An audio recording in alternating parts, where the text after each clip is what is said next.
Hey folks, before the video starts, please leave a like and subscribe to cheer me up. Make sure you are relaxed and enjoy today's stories.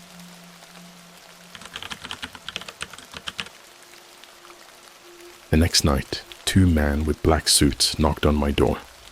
Okay, so this all started because I was bored out of my mind one weekend.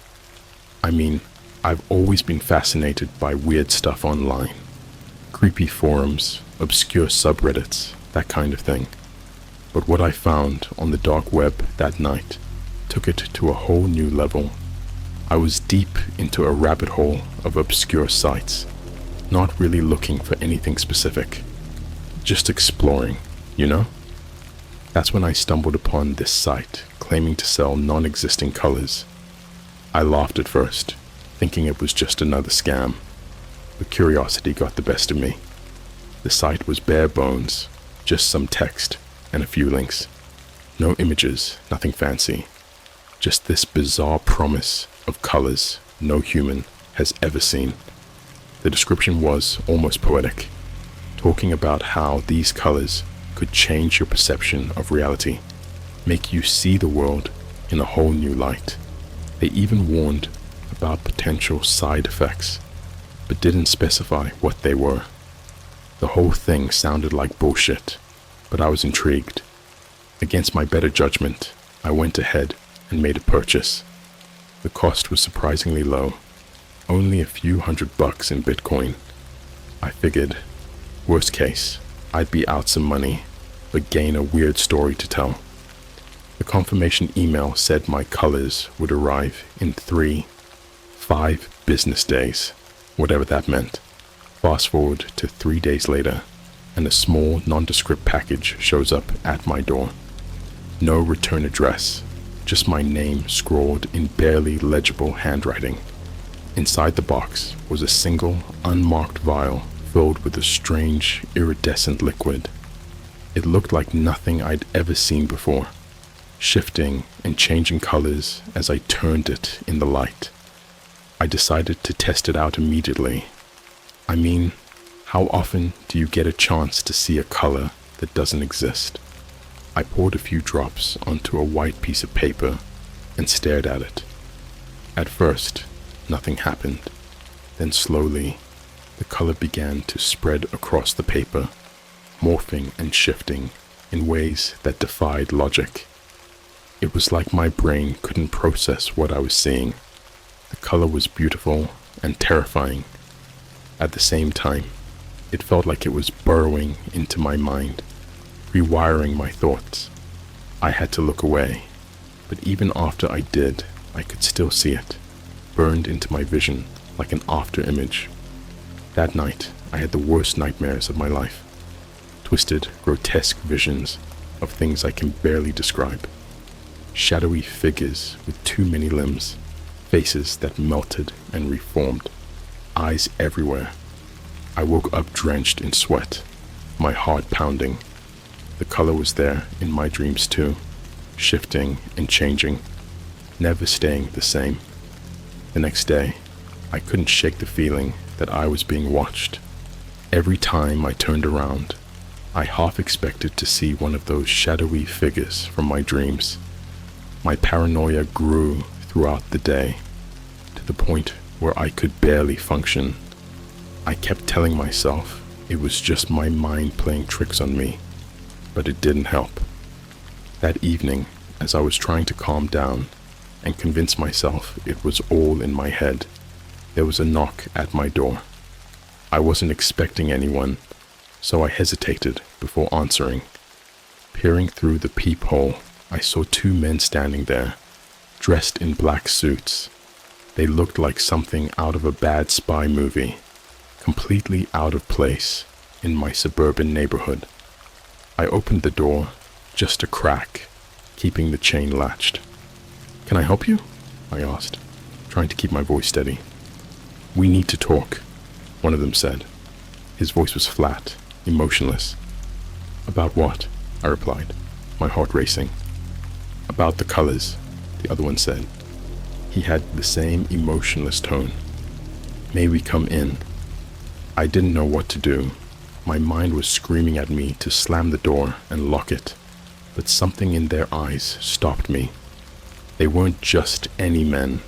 There was something off about them, something not quite human.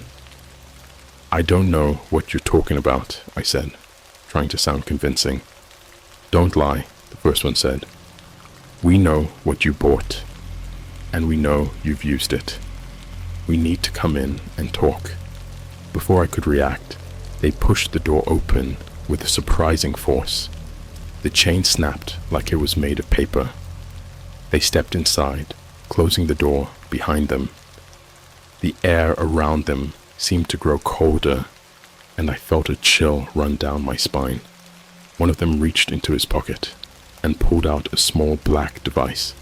He pressed a button, and suddenly, everything went dark. My vision, my hearing, even my sense of touch, it all disappeared. I was floating in a void, unable to move or speak. When the darkness finally lifted, I was lying on my living room floor. The two men were gone, but the vial of color was missing. I felt different, like something inside me had changed. The world around me seemed distorted, and I could still see that impossible color lurking in the corners of my vision. That's when the real nightmare began. When I came to, the entire room felt wrong. The walls seemed to pulse with a sickly, unnatural glow, and the shadows twisted in ways that made my skin crawl. It was as if the color had infected my surroundings, warping reality itself. I stumbled to my feet, every joint aching like I had been hit by a truck. My mind was a foggy mess, struggling to piece together what had just happened. I tried to shake off the feeling of dread and checked my phone. The screen was cracked, probably from when I hit the floor, but it still worked. The time showed 3:33 a.m. I'd been out for hours. Panic started to set in. I needed help, but who could I call? What could I even say that wouldn't make me sound insane? I decided to call my friend Jake. He was the closest thing I had to a confidant, and had a knack for dealing with weird shit. The phone rang endlessly before he finally picked up, sounding groggy and annoyed. "Dude, it's the middle of the night," he grumbled. "Jake, something's wrong," I whispered, my voice trembling. "You need to come over. Now." There was a pause. "What happened?" "I can't explain it over the phone. Just please, get here as fast as you can." He must have heard the desperation in my voice, because he agreed without further questions and hung up. I sat there in the semi-darkness, my heart pounding, waiting for the sound of his car in the driveway. Every minute felt like an eternity. The shadows in the room seemed to be creeping closer, almost as if they were alive. About 20 minutes later, I heard the rumble of Jake's car. I rushed to the door and threw it open before he even had a chance to knock. He took one look at me and knew something was seriously wrong. "Jesus, man, you look like hell. What happened?" he asked, stepping inside. I tried to explain everything: the dark website, the non-existing color, the men in black suits. But it all sounded so crazy. Jake's expression shifted from concern to disbelief, and I could tell he was struggling to make sense of it. "Show me this color," he finally said. I led him to the living room, but when I looked at the paper where I dropped the liquid, it was blank. The color had vanished, leaving no trace. I felt a cold wave of dread wash over me. "It was here, I swear," I stammered. "It was like nothing I've ever seen before." Jake sighed. "Look, maybe you just had a bad trip or something. You sure you didn't take anything?" "I'm telling you, it was real," I insisted. "Those men, they did something to me. They took the vial." Jake rubbed his face, clearly conflicted. All right, let's say I believe you. What do you want to do? I don't know, I admitted. I just know something's really wrong. I can still see the color, Jake. It's like it's burned into my brain. Jake sat down, trying to process everything. Maybe we should call the cops. And tell them what? That I bought a non-existing color off the dark web, and now I'm seeing things. They'll think I'm on drugs or insane. We sat there in silence for a few moments, the weight of the situation sinking in. Suddenly, there was a loud banging on the door. We both jumped, and my heart nearly stopped. Jake gave me a questioning look, but I shook my head. I wasn't expecting anyone else. He moved to answer it, but I grabbed his arm. Wait, I whispered. What if it's them? Jake hesitated, but the banging grew more insistent. Finally, he yanked the door open, and there stood another man in a black suit. But this one was different. His face was pale and gaunt, his eyes sunken and empty. Where is the vial? He demanded, his voice a cold monotone. I don't have it, I said, my voice barely a whisper. The other men took it. The man stepped inside without being invited, his gaze fixed on me. You have been exposed. You are now a liability. What the hell does that mean? Jake snapped, stepping between us. It means he is no longer safe, and neither are you, the man replied. Before we could react, he reached into his jacket and pulled out a syringe. He moved with inhuman speed, jabbing it into Jake's neck. Jake's eyes widened in shock, and he collapsed to the floor, convulsing violently. No! I screamed, rushing to Jake's side, but it was too late. He was gone, his body lying still and lifeless. The man turned to me, and for the first time, I saw a flicker of something in his eyes. Malice. You are coming with us, he said, grabbing my arm with an iron grip.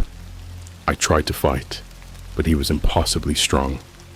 He dragged me out of the house and shoved me into a black SUV waiting at the curb. The last thing I saw before the door slammed shut was Jake's lifeless body, his eyes staring blankly into the void. The SUV sped off into the night, and I knew my life would never be the same again. The drive was a blur of fear and confusion. The man in the black suit sat silently beside me, his expression unreadable. The windows of the SUV were tinted so dark I couldn't see outside, and my mind raced with thoughts of what they would do to me.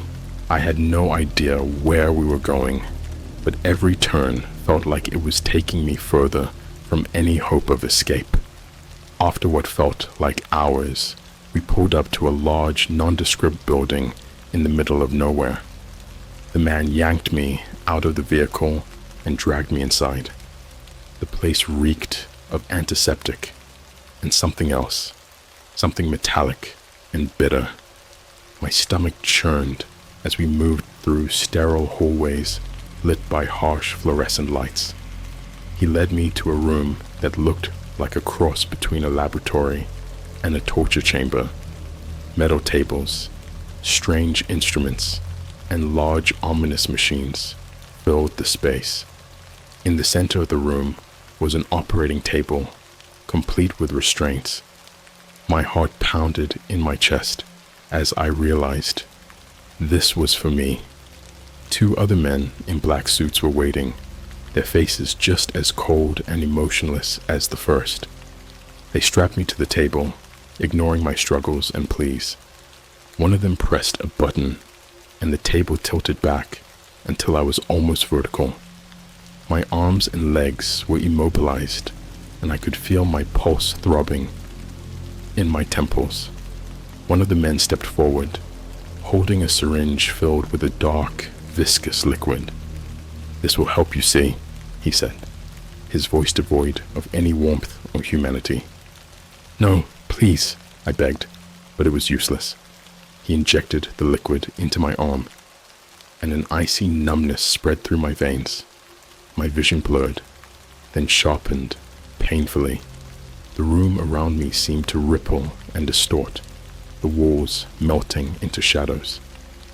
"Welcome to your new reality," the man said, stepping back. Suddenly, I was no longer in the room. I was in a dark, endless void, floating weightlessly.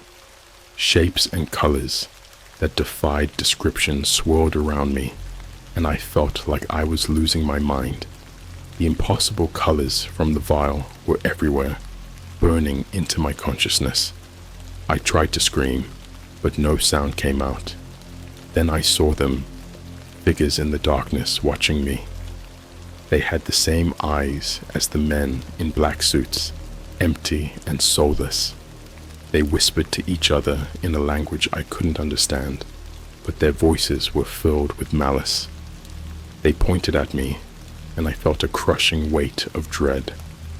The void shifted, and I was back in the room, still strapped to the table. The men were gone, but the terror remained. I could still see the figures in the corners of my vision, lurking just out of sight. My body ached, and my mind was a jumbled mess of fear and confusion. Hours passed, or maybe days. I couldn't tell. The men returned, and they weren't alone. A woman in a white lab coat accompanied them, her face stern and cold. She examined me with clinical detachment, taking notes on a clipboard. "You are experiencing side effects," she said, her tone matter-of-fact. "The color has altered your perception. You are now connected to a higher reality." "What does that even mean?" I demanded, my voice hoarse and shaky. "You are seeing beyond the veil," she replied, "into dimensions that are not meant for human eyes. It's a rare gift, but also a curse." I wanted to scream at her, to demand answers, but my body was too weak. They unstrapped me from the table and forced me into a small windowless cell. The walls were padded, and there was nothing but a thin mattress on the floor. The door slammed shut, and I was left alone with my thoughts.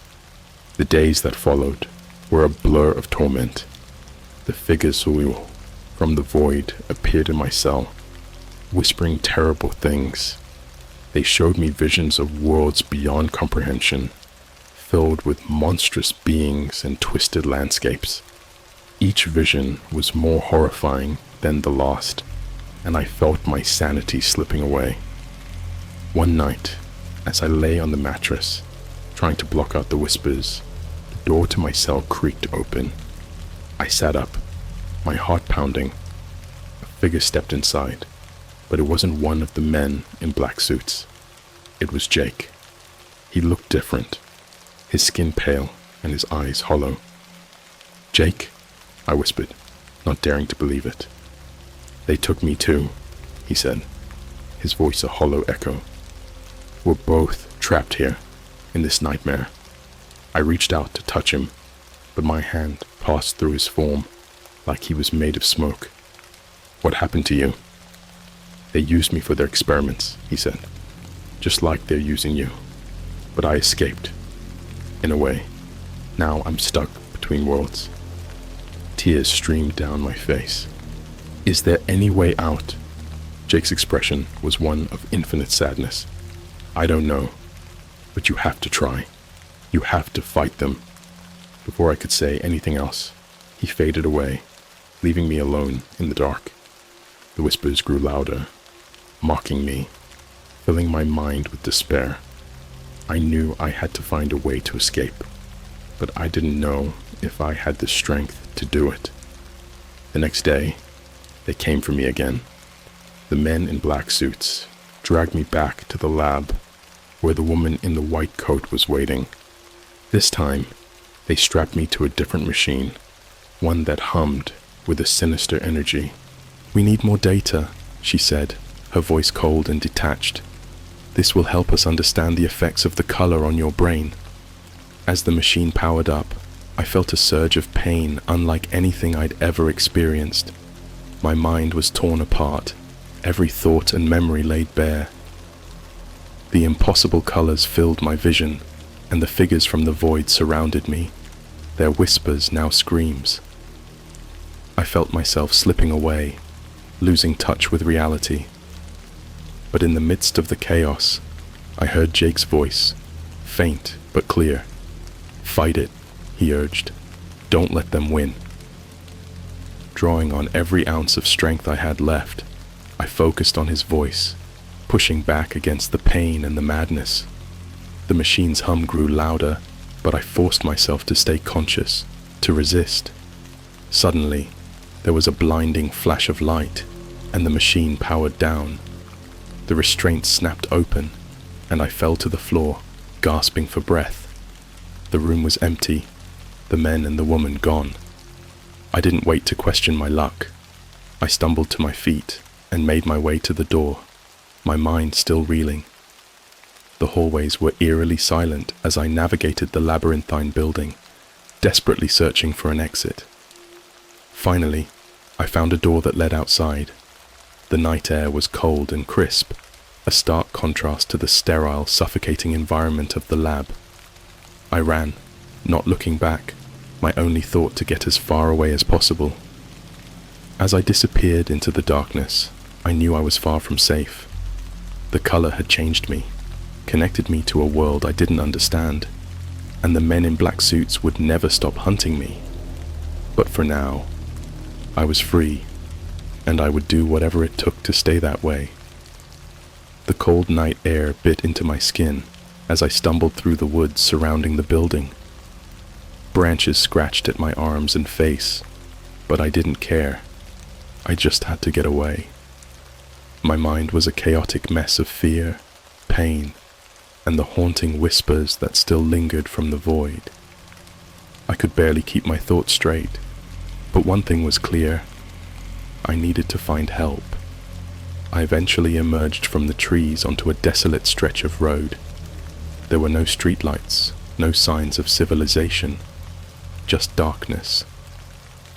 I had no idea where I was or which direction to go, but standing still wasn't an option. I chose a direction at random and started walking, my legs trembling with each step. Hours passed, or maybe minutes. Time had lost all meaning. My body was exhausted, but adrenaline kept me moving.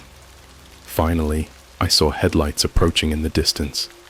Desperation overtook caution, and I stumbled into the middle of the road, waving my arms frantically.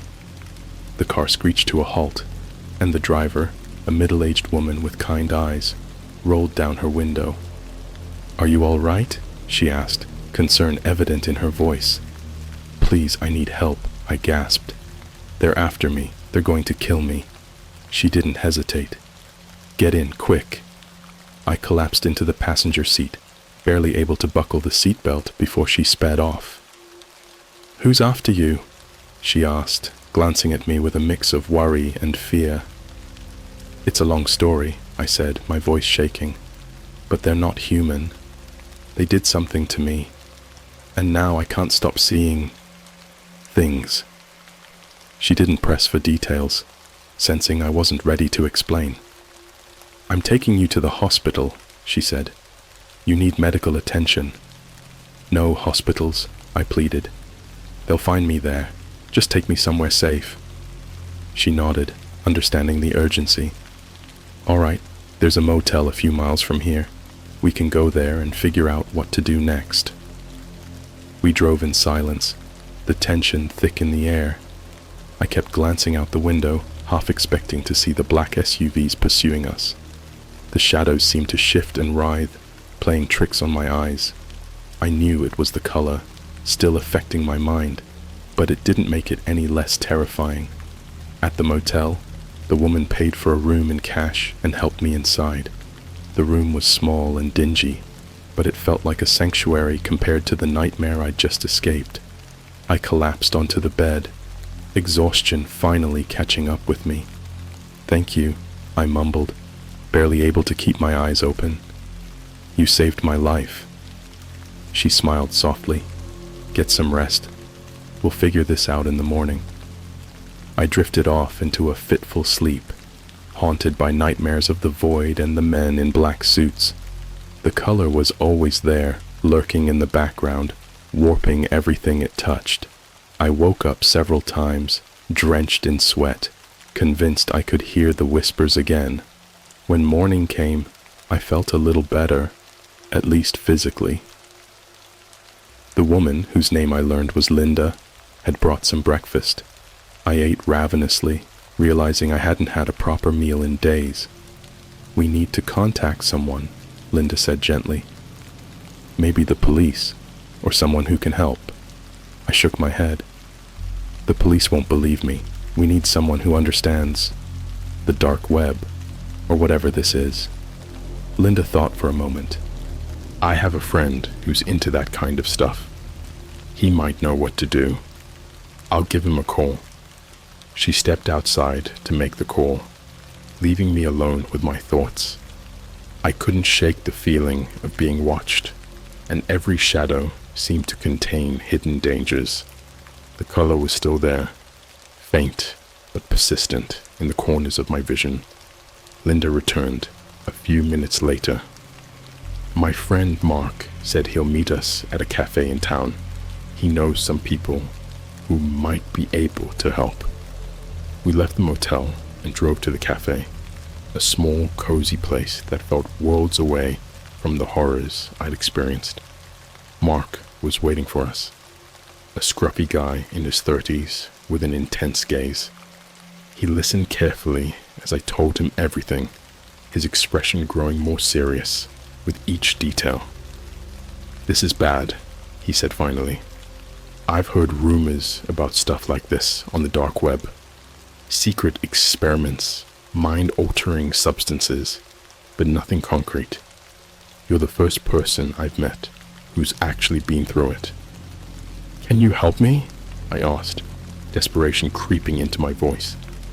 "I'll do my best," Mark replied. "But we need to be careful. These people, whoever they are, they're dangerous. We can't trust anyone." He took us to his apartment, a cluttered space filled with computers and strange equipment. He spent hours researching, contacting people on the dark web, trying to find any information that could help. I paced the room, my anxiety growing with each passing minute. Finally, Mark looked up from his computer, his face grim. "I found something. There's a group that calls themselves the Order of the Veil. They're known for their experiments with perception and reality. It sounds like they're the ones behind this." "What do they want with me?" I asked, my voice trembling.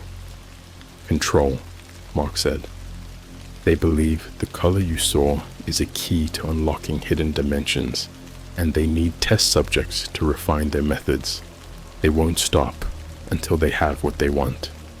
My heart sank. "What can we do?" Mark hesitated. "There's a way to fight back, but it's risky. We can try to hack into their systems, find their location, and expose them. But if we fail, they'll come after us with everything they've got." I looked at Linda, who nodded resolutely. "We have to try," she said. "We can't let them keep doing this to people." Mark set to work, his fingers flying over the keyboard. The room was filled with the sound of tapping keys and the hum of computers. Hours passed, and tension hung heavy in the air. I kept watch by the window, paranoid that the men in black suits would appear at any moment. Finally, Mark let out a triumphant shout. "I did it! I found their main facility. It's in an abandoned industrial complex on the outskirts of town." A mix of fear and determination settled over me. We had a plan, but the danger was far from over. We gathered what supplies we could, flashlights, a first aid kit, and some basic tools, and prepared to head out. As we left Mark's apartment, I couldn't shake the feeling that we were walking into a trap. But there was no turning back now. The only way out was through. and I was determined to end this nightmare, once and for all. We drove in silence to the abandoned industrial complex, the weight of our mission pressing down on us. The sun was setting, casting long shadows that seemed to reach out and pull us into the darkness. The closer we got, the more oppressive the atmosphere became. It felt like the air itself was warning us to turn back, but we pressed on. The complex was a sprawling, decrepit structure, covered in graffiti and overgrown with weeds. It had clearly been abandoned for years, but the sense of foreboding was palpable. We parked a few blocks away and approached on foot, using the cover of night to stay hidden. Mark led the way, his eyes scanning the area for any signs of movement. Linda and I followed closely, our nerves on edge. We reached a side entrance, the rusted door hanging loosely on its hinges. Mark pried it open, and we slipped inside. The interior was even worse than the exterior, dark, dank, and filled with the smell of rot and decay. Our flashlights cut through the gloom, revealing broken machinery and scattered debris. Every sound echoed eerily, making it impossible to tell where anything was coming from. We made our way deeper into the complex, following a crude map Mark had found during his hack. The place was a maze of corridors and stairwells, each turn looking more ominous than the last. As we moved, I couldn't shake the feeling that we were being watched, that the shadows themselves were closing in. Finally, we reached a large reinforced door. Mark plugged a small device into the keypad and began hacking it. The seconds stretched into an eternity, but at last, the door clicked open. We stepped inside, and my blood ran cold. The room was filled with monitors and strange equipment, much like the lab where I had been held. In the center was a large glass tank filled with a glowing, iridescent liquid, the same impossible color that had haunted me since that night. Inside the tank was a person, hooked up to wires and tubes, floating lifelessly. The sight was sickening, and I felt bile rise in my throat. "We need to find the main control room," Mark said, his voice steady but tense. "That's where we can get the data and shut this place down." We moved quickly, navigating the labyrinth of rooms and corridors. We passed more tanks, each containing another victim of the Order's experiments. The sight of their twisted, suffering faces filled me with rage and determination. We had to stop this. As we reached the control room, we heard voices. Mark signaled for us to stay back and peeked around the corner. He turned back to us, his face grim. "There are guards. We'll have to take them out quietly." Linda and I nodded, our hearts pounding. Mark handed us makeshift weapons, a metal pipe for Linda and a heavy wrench for me. We crept forward, our footsteps silent on the cold concrete floor. There were 3 guards, all dressed in black suits. Their expressions were blank, just like the men who had taken me. Mark moved first, taking down one guard with a swift blow to the head. Linda and I followed suit, dispatching the other 2 before they could react. The guards crumpled to the ground, unconscious or worse. There was no time to check. We entered the control room, and Mark went straight to work on the main computer. I stood guard by the door, my senses on high alert. Linda helped Mark, her fingers flying over the keyboard as they accessed the Order's files. "This is it," Mark said, his voice filled with a mix of triumph and horror. "Everything we need to expose them." As they downloaded the data, I noticed a series of screens displaying live feeds from around the complex. One screen showed the entrance, where more men in black suits were entering. My heart raced. We've got company. We need to move. Now. Mark and Linda finished the download, and we hurried out of the control room, the alarm blaring through the building. The men in black suits were closing in, and we had to find another way out. Mark led us through a series of maintenance tunnels, the sound of our pursuers echoing behind us. We burst out of the complex into the night air, running for our lives. The men in black suits were right behind us, their footsteps pounding on the pavement. We reached the car and piled in, Mark gunning the engine as we sped away. The drive back to town was a blur of adrenaline and fear. We didn't stop until we were far from the industrial complex, finally pulling over in a secluded area to catch our breath. Mark sent the data to multiple media outlets and law enforcement agencies, ensuring the order's atrocities would be exposed. But as we sat there, trying to comprehend what we had just done, I realized it wasn't over. The impossible color still lingered in my mind, and the whispers were louder than ever. The order might be exposed, but the damage they had done was irreversible. I looked at Linda and Mark, their faces etched with exhaustion and fear. We had won a battle, but the war was far from over. The color had changed us, connected us to a reality we couldn't escape. And the men in black suits, they wouldn't stop until they had us. As the first light of dawn broke over the horizon, I knew we had to keep running, keep fighting. We had seen beyond the veil, and there was no turning back. The real nightmare was just beginning.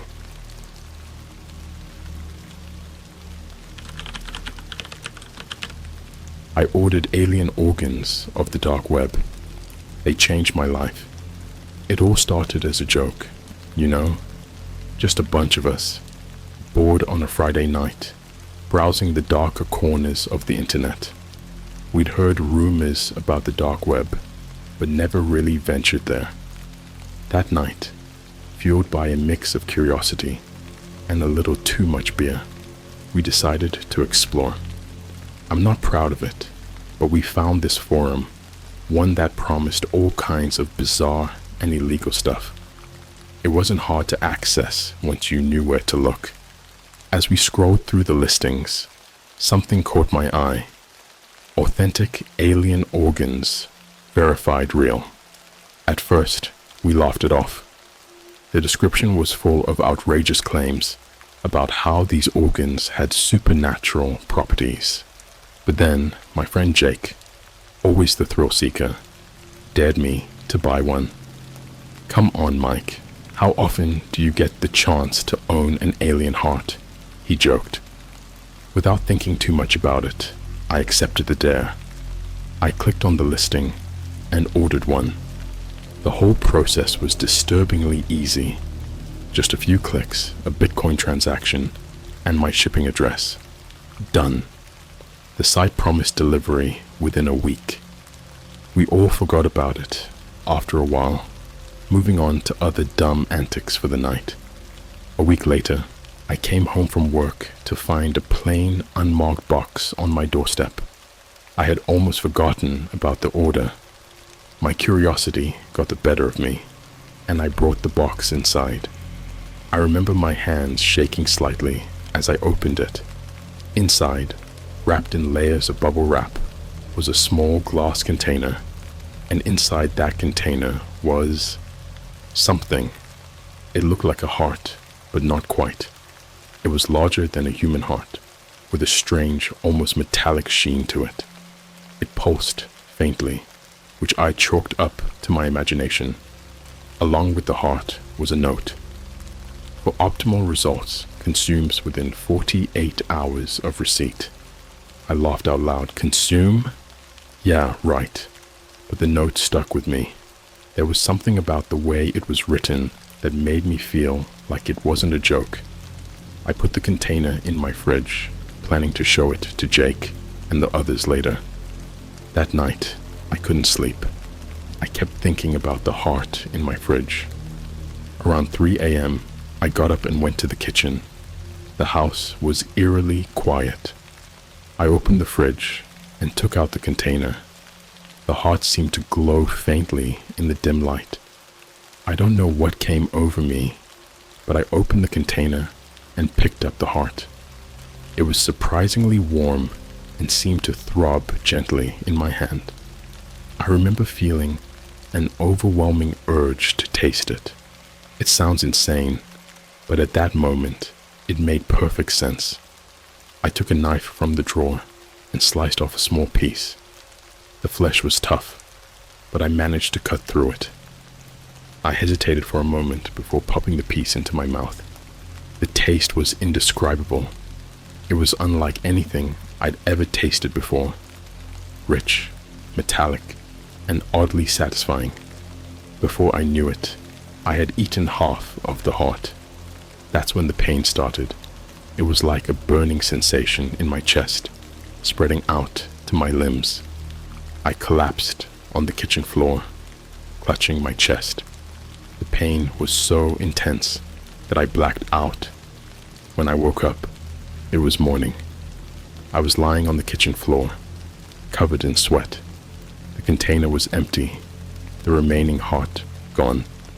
I felt different though, stronger. My senses were heightened. I could hear the faintest sounds and see with incredible clarity. But that wasn't the worst part. I could feel something moving inside me. Over the next few days, things got worse. I started having vivid, horrifying nightmares. I saw strange, otherworldly landscapes and beings that defied description. And then there were the changes. My skin began to take on a faint metallic sheen, and my muscles seemed to swell unnaturally. I tried to hide it from my friends, but they noticed. Jake was the first to confront me. "Mike, what the hell is happening to you?" he asked, his face a mask of concern. I tried to brush it off, but the truth came out eventually. I told them about the heart, about the changes. They were horrified, but fascinated too. We decided to research more about the organs to find out what was happening to me. That's when we stumbled upon something truly disturbing. The forum where I had bought the heart had been taken down, but we found another site with information about the organs. Apparently, they were part of some ancient ritual designed to transform humans into something else, something not quite human. The more we read, the more terrified we became. The changes I was experiencing were just the beginning. Soon I would lose my humanity entirely, becoming something monstrous. We had to find a way to reverse it, but time was running out. And the worst part, I could feel myself changing, my mind slipping away. Every night, the nightmares grew worse, and during the day, I could feel the alien presence inside me growing stronger. It whispered to me in a language I couldn't understand, but somehow felt familiar. I knew I didn't have much time left. We had to find a way to stop it, or I'd be lost forever. The days that followed were a blur of fear and desperation. We tried everything we could think of, but nothing worked. The changes accelerated, my body becoming more alien with each passing day. My friends grew more distant, terrified of what I was becoming. And then, one night, I lost control completely. I woke up in the middle of the night, covered in blood. I didn't know whose blood it was, but I had a sinking feeling it wasn't mine. The whispers were louder now, almost deafening. They urged me to do things, terrible things. I realized then that there was no going back. The alien organ had changed me, irrevocably, and there was nothing I could do to stop it. My life, as I knew it, was over. All that was left was the nightmare that I had become. The morning after I woke up covered in blood, I realized things had escalated beyond my control. I tried to wash it off, but the stains seemed almost ingrained in my skin, as if they were a part of me now. The sight was sickening, but the part that scared me the most was how calm I felt about it. There was a cold, detached part of me that didn't care anymore. I decided to go see Jake. I needed help, and he was the only one I could think of. When I arrived at his apartment, he opened the door, his face pale and drawn. He took one look at me and backed away. "Jesus, Mike," he whispered. "What happened to you?" "I don't know," I replied, my voice sounding strange to my ears. "I need your help." We sat down, and I told him everything. The eating of the heart, the changes, the whispers. As I spoke, I saw the horror in his eyes, but I also saw determination. He wasn't going to abandon me. "We need to figure this out," he said. "Maybe there's someone who knows about this, someone who can help." Jake spent the next few days digging through the darkest parts of the internet, trying to find anything that could help us. Meanwhile, my condition continued to worsen. The changes were more than just physical. My thoughts were becoming less human, more primal. I had urges that terrified me. One night, I woke up to find myself standing over my neighbor's bed, watching them sleep. I had no memory of how I got there, and the realization made me sick to my stomach. I ran back to my apartment, locking the door behind me. The whispers were louder now, almost impossible to ignore. They wanted me to hurt people, to do unspeakable things. Jake finally found someone who might be able to help, an occultist who claimed to have knowledge about the alien organs and the rituals they were part of. We arranged to meet him in a rundown part of town. When we got there, he was waiting for us, a tall, thin man with piercing eyes. "You're the one who consumed the organ?" he asked, looking me up and down with a mixture of curiosity and pity. I nodded. "Can you help me?" He sighed. "I don't know if there's any help for you. These organs are ancient, part of rituals meant to transform humans into beings that can withstand the harsh conditions of their world. But the transformation is irreversible. There has to be something," Jake pleaded. "Some way to stop it." The occultist shook his head. "The only thing you can do is contain it. Lock yourself away, far from people.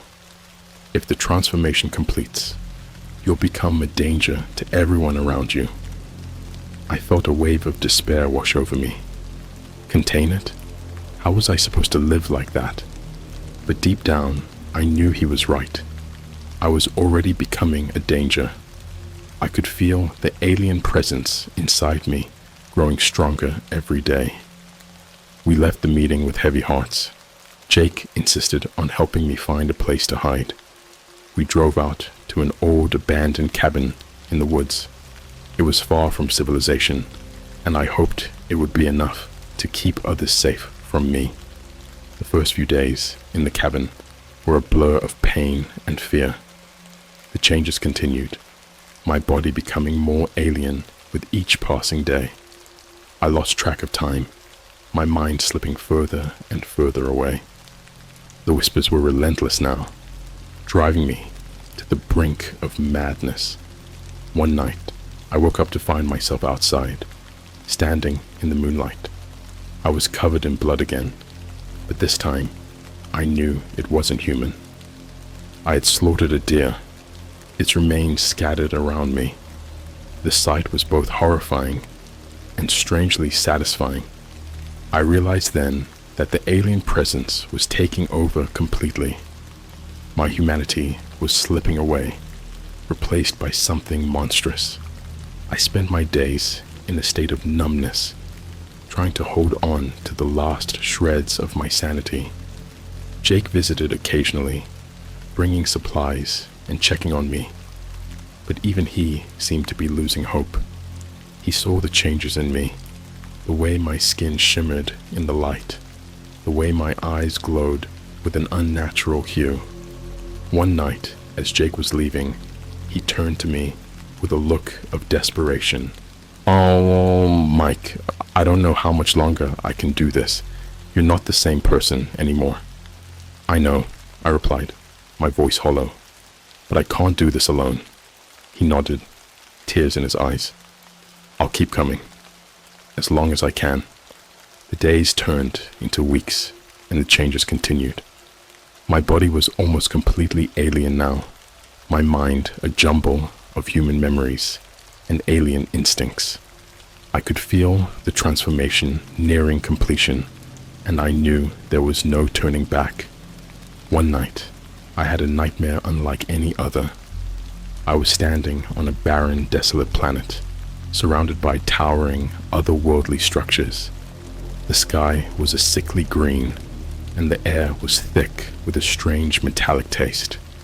I was not alone. Other beings, like me, walked the landscape, their eyes glowing with a cold, alien intelligence.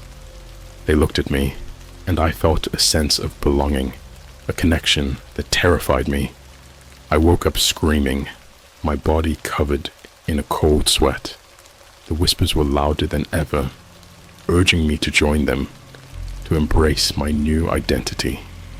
I knew then that I couldn't stay in the cabin much longer. The transformation was almost complete, and soon I would be driven to seek out others, to spread the alien presence. I made a decision that night. I would leave, go as far away as possible, to a place where I could do no harm. It was the only way to protect the people I cared about. I packed a few supplies and left a note for Jake, thanking him for everything he had done. As I walked into the night, I felt a strange sense of peace. The whispers were still there, but they seemed less urgent, almost approving. I didn't know where I was going, but I knew it had to be far from civilization. The transformation was almost complete, and there was no stopping it now. I walked for hours, maybe days. I couldn't tell anymore. Time had become meaningless, a vague concept in the back of my mind. I headed north, into the mountains, where the air was thin and the landscape desolate. It seemed fitting, a reflection of what I was becoming. The whispers had grown quiet, but they were still there, lurking at the edges of my consciousness. I could feel the alien presence inside me, like a second heartbeat, steady and insistent. It wanted me to go further, to find others.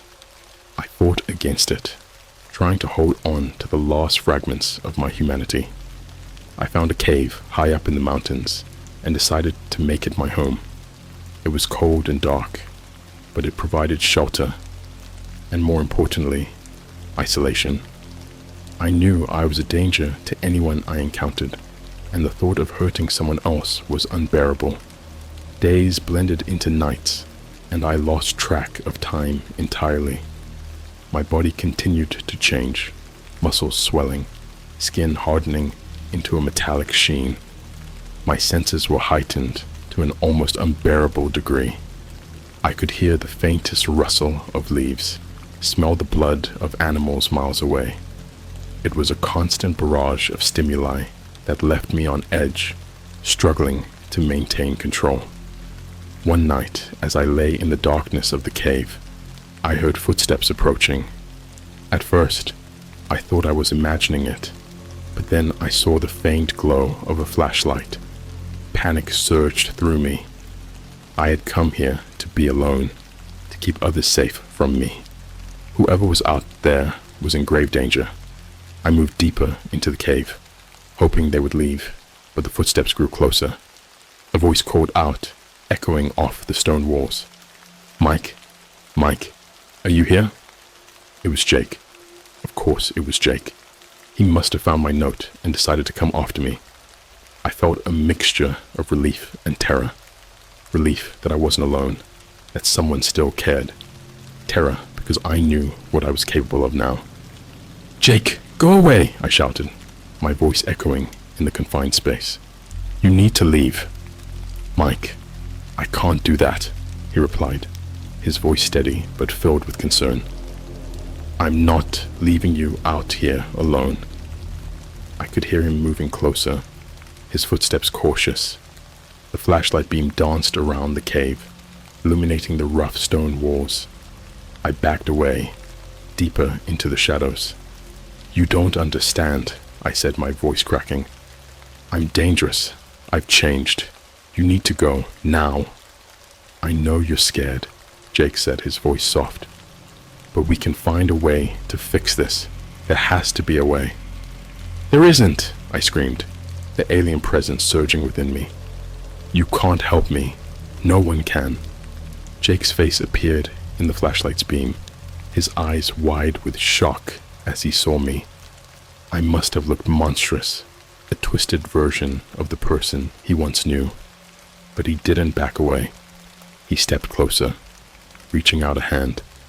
"Mike, please, let me help you." The alien presence inside me roared to life, a primal instinct to protect itself.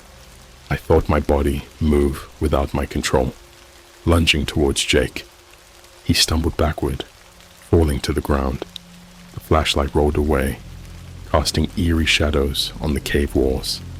I fought against the urge to attack, to tear him apart. The whispers were deafening, urging me to do it, to embrace my new nature. I screamed, a guttural sound that echoed through the cave. I could feel my humanity slipping away, replaced by the alien consciousness. But then, through the haze of rage and fear, I heard Jake's voice, calm and steady. "Mike, you're stronger than this. You can fight it. Don't let it take over." I focused on his words, clinging to them like a lifeline. I could feel the alien presence recoiling, momentarily weakened. With a monumental effort, I managed to pull back, collapsing to the ground in exhaustion. Jake crawled over to me, his face pale but determined. "We'll find a way," he said, his voice filled with conviction. "I promise." For a moment, I believed him. Maybe there was hope. Maybe I could fight this. But deep down, I knew the truth. The transformation was almost complete, and there was no stopping it. But Jake's presence gave me the strength to hold on a little longer, to keep fighting. Over the next few days, Jake stayed with me, bringing supplies and researching tirelessly. He reached out to experts, delving into ancient texts and obscure forums. I could see the toll it was taking on him, the dark circles under his eyes, the strain in his voice. But he refused to give up. One night, as I lay in the cave, trying to sleep, I heard a rustling sound outside. I sat up, my senses alert. Jake was still asleep, exhausted from his efforts. I crept to the entrance of the cave and peered outside.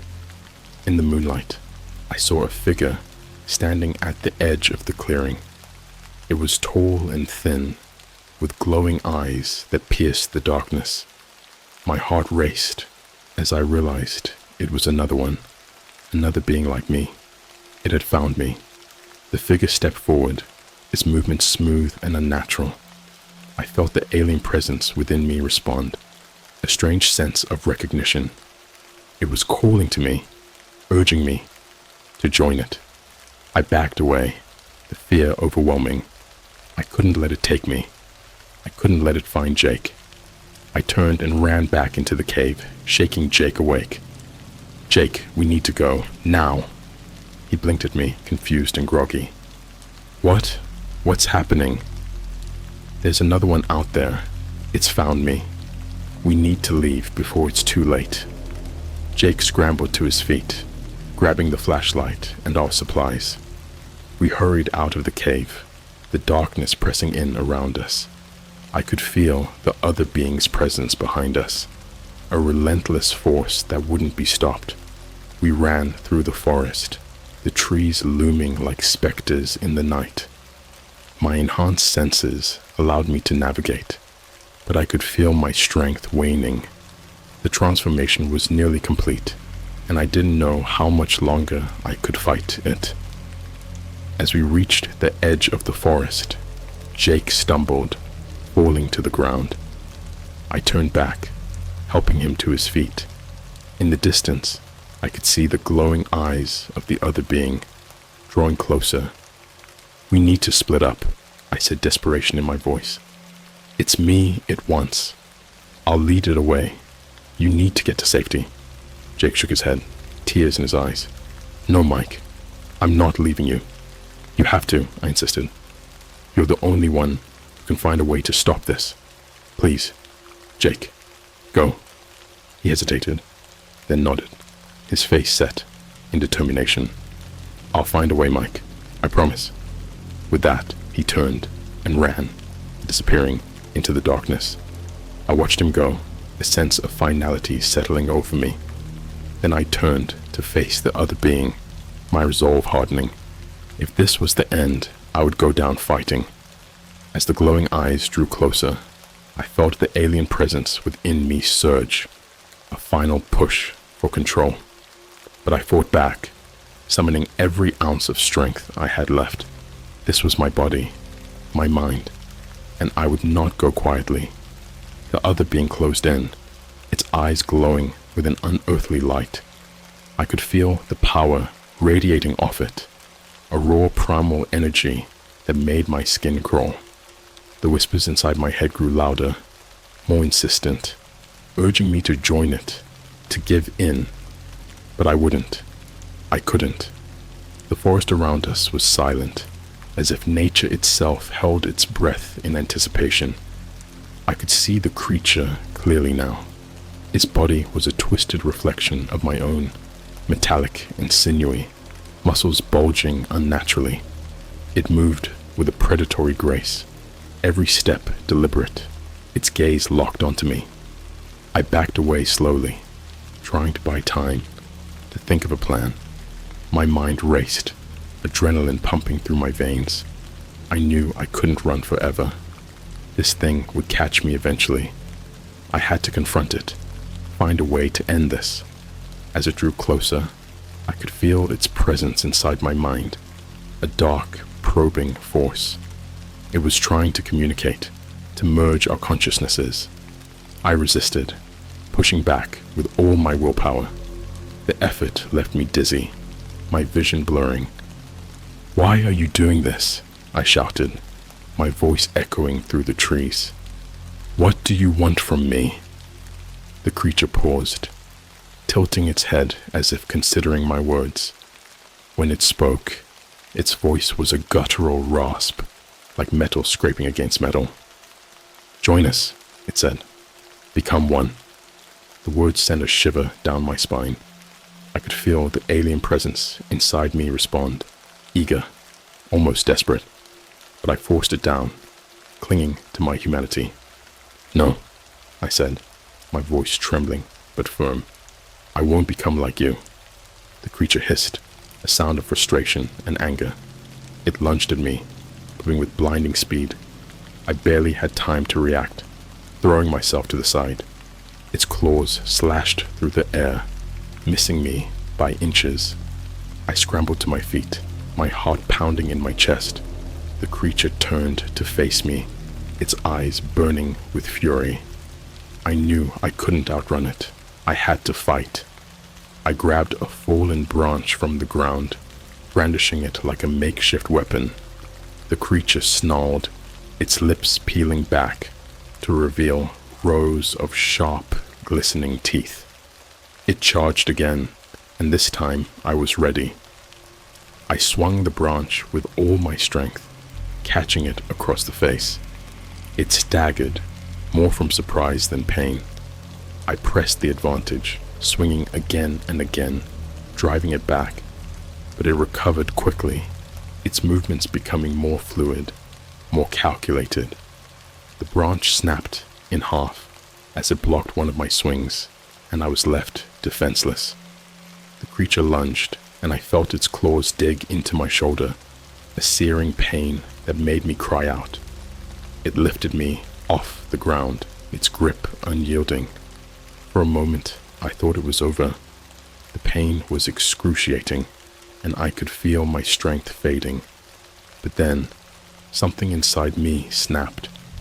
A surge of adrenaline, or maybe the last vestiges of my humanity fighting back. I reached up, grabbing its arm with my free hand, and twisted with all my might. The creature roared, dropping me to the ground. I landed hard, but the adrenaline kept me moving. I scrambled to my feet, blood streaming from my wound. I knew I couldn't keep this up for long. I had to find a way to end this, once and for all. As the creature recovered, I remembered the occultist's words. The transformation was irreversible, but maybe there was a way to disrupt it. Something that could sever the connection between me and the alien presence. I looked around, searching for anything that could help. Then I saw it. A jagged rock, half buried in the dirt.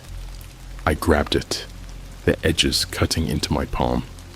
The creature lunged at me again, and I waited until the last possible moment before sidestepping, driving the rock into its side. The effect was immediate. The creature shrieked, a high-pitched wail that pierced the night. It thrashed, its body convulsing as if in agony. I could feel the alien presence inside me reacting, a wave of pain and anger, but I held on, pushing the rock deeper. The creature's movements became erratic, its strength fading. I could feel the connection between us weakening, the whispers growing fainter. I pressed harder, using every ounce of strength I had left. With a final, desperate scream, the creature collapsed to the ground, its body twitching before going still.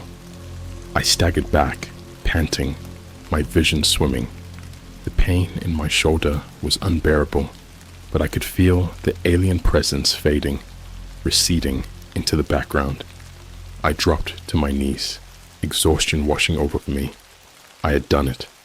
I had fought back, but at what cost? My body was still changing, still alien, and I knew the transformation wasn't complete. There was still a part of me that was not entirely human. As I sat there catching my breath, I heard footsteps behind me. I turned, and there was Jake, his face a mix of relief and fear. "Mike, are you okay?" he asked, rushing to my side. I think so," I replied, my voice weak. "For now." He helped me to my feet, supporting me as we made our way back to the cave. I knew this wasn't over.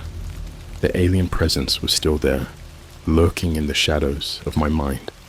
But I had won a small victory, and as long as I had Jake by my side, I knew I could keep fighting. As we reached the cave, I collapsed onto the ground, my body racked with pain. Jake sat beside me, his expression grim. "We need to find a permanent solution," he said, his voice determined. "There has to be a way to stop this for good." I nodded, too exhausted to speak. I knew he was right. We couldn't keep running forever.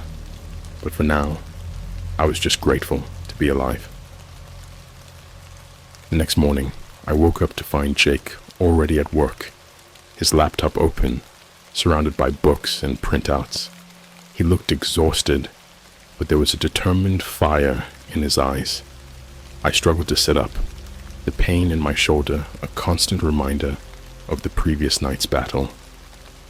"We need to find the source of these organs," Jake said, not looking up from his screen. "If we can understand where they come from, maybe we can find a way to reverse the transformation." I nodded, though a part of me doubted there was any hope. The alien presence was still there, lurking just beneath the surface.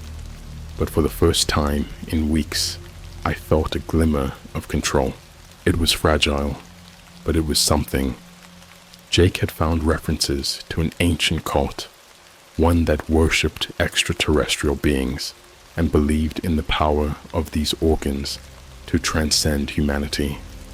The cult had been disbanded centuries ago, but their texts and artifacts were scattered across the globe. It was a long shot, but it was all we had. Over the next few days, we tracked down every lead we could find. We spoke to historians, occultists, and anyone who might have knowledge of the cult. Most of them thought we were crazy, but a few took us seriously enough to offer help. One night, we got a call from a woman named Dr. Elizabeth Warren, an expert in ancient religions and cults. She had heard about our inquiries and wanted to meet. She believed she had information that could help us. We drove to her home, a secluded mansion on the outskirts of town. The place had an eerie feel, surrounded by tall, dark trees. Dr. Warren greeted us at the door, a stern-looking woman with sharp features and piercing eyes. "I understand you're looking for information on the cult of the Starborn," she said, leading us into a dimly lit study. "I've spent my life studying them. What you're dealing with is dangerous, more than you can imagine.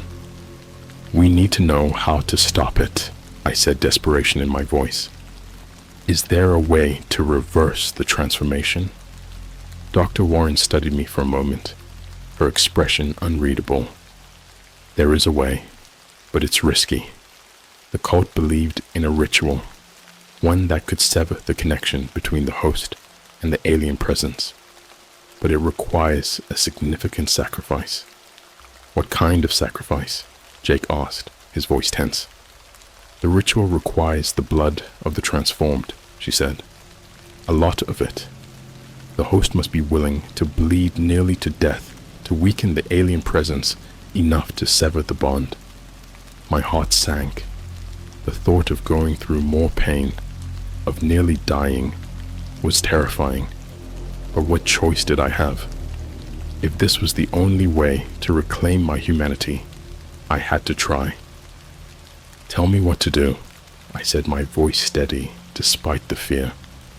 Dr. Warren nodded and began to explain the ritual. It involved specific symbols, chants, and the use of ancient artifacts that she had collected over the years. We would need to perform the ritual at the next full moon, in a place of power, a nearby stone circle that dated back to prehistoric times. The night of the full moon, we made our way to the stone circle. The air was thick with tension, the forest around us silent and oppressive. Dr. Warren set up the artifacts and drew the symbols on the ground with a mixture of ash and blood. Jake stayed close, his face pale but determined. "Lie down in the center," Dr. Warren instructed. "Once the ritual begins, you must not move, no matter how much it hurts." I lay down, feeling the cold stone beneath me. Dr. Warren began to chant, her voice low and rhythmic. The symbols around me seemed to glow with an eerie light, and I could feel the alien presence stirring inside me, agitated and angry. Jake knelt beside me, a sharp knife in his hand. "I'm sorry," he whispered, his voice choked with emotion. "We have to do this." "I know," I replied, trying to sound braver than I felt. "Do it." Jake made the first cut, a deep slash across my arm. The pain was immediate and intense, but I forced myself to stay still. Blood flowed freely, pooling around me and soaking into the ground. Dr. Warren's chants grew louder, more insistent. The alien presence inside me thrashed, a wild, desperate force. I could feel it trying to take control, to stop the ritual, but I fought back, clinging to the last shreds of my humanity. The pain was excruciating, but I welcomed it. It was a reminder that I was still human, still alive. Jake continued the cuts, his hand steady despite the tears streaming down his face. The ground around me was slick with blood, and I could feel my strength fading. The symbols glowed brighter, the air humming with energy. Dr. Warren's chants reached a crescendo, and I felt a sudden, intense pressure inside my head. The alien presence screamed, a sound that reverberated through my entire being.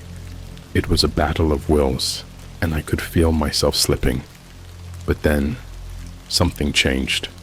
The pressure lessened, and I felt the alien presence begin to weaken. The symbols around me pulsed with light, and I realized the ritual was working. The bond was being severed. With a final, desperate effort, I pushed back against the alien presence, forcing it out of my mind. The pain was overwhelming, but I held on, refusing to let go. And then, with a shudder, the presence was gone. I lay there gasping for breath, my body racked with pain, but my mind clear. Jake and Dr. Warren helped me to my feet, their faces a mix of relief and concern. I was weak, barely able to stand, but I was free. The transformation had stopped. The alien presence vanished. "We did it," Jake said, his voice trembling. "You're free." I nodded, too exhausted to speak. Dr. Warren bandaged my wounds, her touch gentle. "You're very lucky," she said. "But the danger isn't completely gone. You must be careful. The cult's influence is still out there." I knew she was right. The experience had changed me in ways I couldn't fully understand, but I was human again, and that was all that mattered. In the weeks that followed, I slowly recovered. The changes to my body began to reverse, the metallic sheen fading, my senses returning to normal, but the memories remained, a constant reminder of what I had been through. Jake stayed by my side, helping me rebuild my life. We grew closer, our bond strengthened by the ordeal. I knew I could never fully repay him for what he had done, but I vowed to spend the rest of my life trying.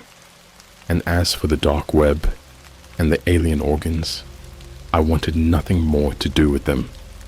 The experience had left me scarred, both physically and mentally. But I had learned a valuable lesson. Some things are better left alone, hidden in the shadows, where they belong. The whispers were gone, but the memory of them would haunt me forever. I knew I would never be the same, but I was determined to live my life, to find peace in the aftermath of the nightmare. The ritual had saved me, but the scars it left would always be a reminder of the darkness that lurked just beneath the surface, and I would never forget the price I had paid for my humanity.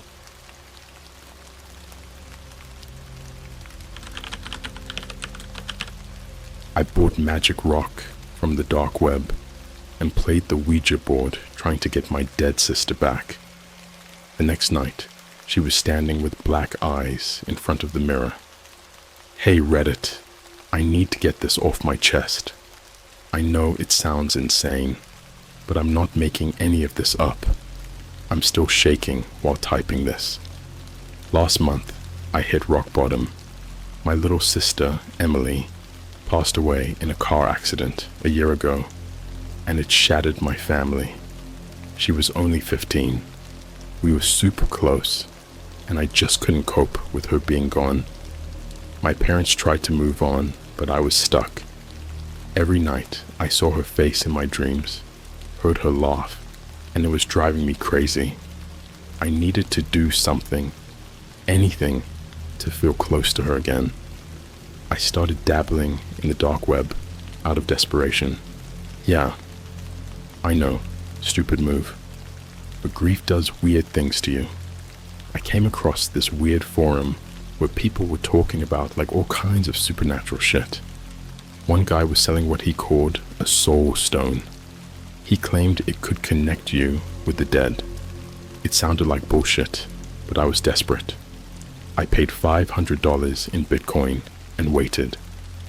A week later, a small package arrived. It was a simple black rock, about the size of my palm, smooth and cold. There was a note inside. Use wisely. The veil is thin. That night, I did what the guy said. I drew a circle on the floor, lit some candles, and held the stone while thinking about Emily. Nothing happened at first. I felt like an idiot, sitting there in the dark, clutching a rock. But then the air got cold, really cold. My breath came out in white puffs, and I swear I heard whispering, but I couldn't make out the words. I remembered I had an old Ouija board in the attic from a Halloween party years ago. I figured, why not? I set it up in the circle, my fingers trembling.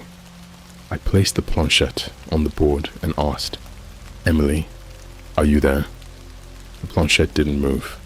I felt a crushing disappointment. I was about to give up when it jerked under my fingers. Slowly, it moved to yes. My heart pounded. Is it really you? I asked. Yes. I couldn't believe it. I felt a rush of emotions, relief, joy, fear. Emily, can you come back to me? I whispered. The planchette moved, but this time it was slower, like it was reluctant. It spelled out no. Why not? I demanded. Danger. What danger? I asked, but the planchette stopped moving. I tried to get more answers, but it was like she'd gone silent. I didn't sleep at all that night. My mind was racing. The next day, I noticed weird things around the house. Objects moved, lights flickered, and there was a constant feeling of being watched. But I didn't care. I thought maybe it was Emily trying to reach out. That night, I tried again. This time, the planchette moved more easily, like she was getting stronger. I begged her to come back. Please, Emily, I need you. I can't go on without you. The planchette moved to yes. I felt a surge of hope. The next day, I woke up feeling like shit. I hadn't eaten or slept properly in days. I looked like a ghost, but I didn't care. All I could think about was Emily. I went to the bathroom and splashed water on my face. When I looked up at the mirror, I nearly screamed. There was a shadow behind me, faint, but definitely there. It was gone in a blink, but I knew I saw it. I backed out of the bathroom, my heart racing. I tried to convince myself it was just my imagination, but deep down, I knew something was wrong. That night, I decided to try one last time. I set up the circle, lit the candles, and held the stone. This time, I didn't use the Ouija board. I just sat there, talking to her. I told her how much I missed her, how much I needed her. I begged her to come back. The temperature dropped again, and the whispers started. But this time, they were louder. I could almost make out words, but they were jumbled and confusing. I closed my eyes, focusing on Emily. Suddenly, there was a loud bang, like a door slamming shut. I jumped up, my heart in my throat. The candles went out, plunging me into darkness. I fumbled for my phone, turning on the flashlight. The circle was smudged, and the rock was gone. I felt a cold breeze, and the whispers turned into a low, guttural growl. I backed up against the wall, my mind racing. What had I done? I heard footsteps, slow and deliberate, coming from the hallway. Emily, I called out, my voice trembling. The footsteps stopped. For a moment, there was silence. Then a cold, raspy voice whispered, Not Emily. I bolted. I ran out of the house, not stopping until I was a few blocks away. I didn't sleep at all that night. I sat in a 24-hour diner, trying to make sense of what had happened. I wanted to believe it was just a nightmare, but it felt too real. The next day, I went back home, exhausted and scared. The house felt different, darker. I didn't dare try the Ouija board again. I just wanted to forget about the whole thing, but I couldn't shake the feeling of being watched. That night, I was lying in bed, staring at the ceiling. I hadn't dared to turn off the lights. I was about to drift off when I heard it, the sound of whispering coming from the hallway. I sat up, my heart pounding. The whispers grew louder, more insistent. I grabbed my phone and turned on the flashlight. I crept towards the hallway, the whispers getting louder with each step. I reached the bathroom and stopped. The door was slightly ajar, and the whispers were coming from inside. I pushed the door open and shone the light inside. The room was empty, but the mirror was fogged up, like someone had taken a hot shower. I stepped closer, and my blood ran cold. Written in the fog, in shaky letters, was a single word: help. My hands were shaking so badly I could barely hold the phone. I backed out of the bathroom, my mind racing. I didn't know what to do. I just wanted it to stop.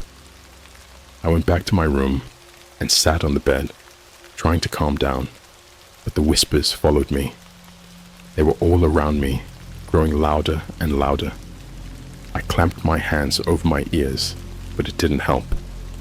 The whispers turned into screams, and I felt a crushing pressure on my chest. I don't remember passing out, but when I woke up, it was morning. The house was quiet, but I felt a lingering sense of dread. I stumbled to the bathroom, feeling like I was in a daze. When I looked in the mirror, I nearly screamed. My eyes were bloodshot, and there were dark circles under them. But that wasn't the worst part. Behind me, in the mirror, was Emily. She was standing there, her eyes black as coal. Her face was pale, almost translucent. She looked like she was in pain. "Emily?" I whispered, turning around. But she was gone. I looked back at the mirror, and there she was, staring at me with those black eyes. I felt a cold hand on my shoulder, and I screamed. And that's when everything went black. When I came to, I was lying on the bathroom floor. The mirror was shattered, and there was blood everywhere. My blood. I had cuts all over my arms and face, but I couldn't remember how I got them. I stumbled out of the bathroom, my head spinning. I needed to get out of the house. I grabbed my keys and ran out the door, not stopping until I was in my car. I drove aimlessly for hours, trying to make sense of what had happened. But no matter how far I drove, I couldn't escape the feeling that something was following me, watching me. And now, as I sit here typing this, I can't shake the feeling that she's still with me, that she's always watching. I don't know what I unleashed, but I know it wasn't Emily. And I don't know how to stop it. Please, if anyone has any advice, I'm desperate. I just want my life back. I ended up crashing at my friend Mike's place. Mike's the kind of guy who never judges, just lets you crash on his couch and offers you a beer. I hadn't told him the whole story, just said I was going through some stuff. We sat in his living room, the TV on, but muted. The only sound, the occasional sizzle of a car passing on the wet street outside. I couldn't get that image of Emily out of my head. Those black eyes, her ghostly face in the mirror. Every time I closed my eyes, I saw her standing there, staring at me with that haunting gaze. I barely slept, and when I did, it was a restless, uneasy sleep, filled with nightmares. The next day, I knew I had to figure out what was happening. I spent hours on the internet, diving into forums about the paranormal, dark magic, and Ouija boards. Most of it seemed like nonsense, but some posts sent chills down my spine. People talked about summoning spirits that weren't who they claimed to be, about entities that could mimic loved ones to get close to you. They called them shadow beings, or dark entities. I couldn't shake the feeling that whatever I brought back wasn't Emily. But how could I tell my parents that? They were already devastated by her death.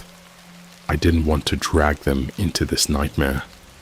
I decided to visit an old bookstore downtown that specialized in the occult. It was a small, dusty place run by an old woman named Agatha. She had a reputation for knowing about the darker side of things. When I walked in, the air was thick with the smell of old paper and incense. Agatha looked up from behind the counter, her eyes sharp and piercing.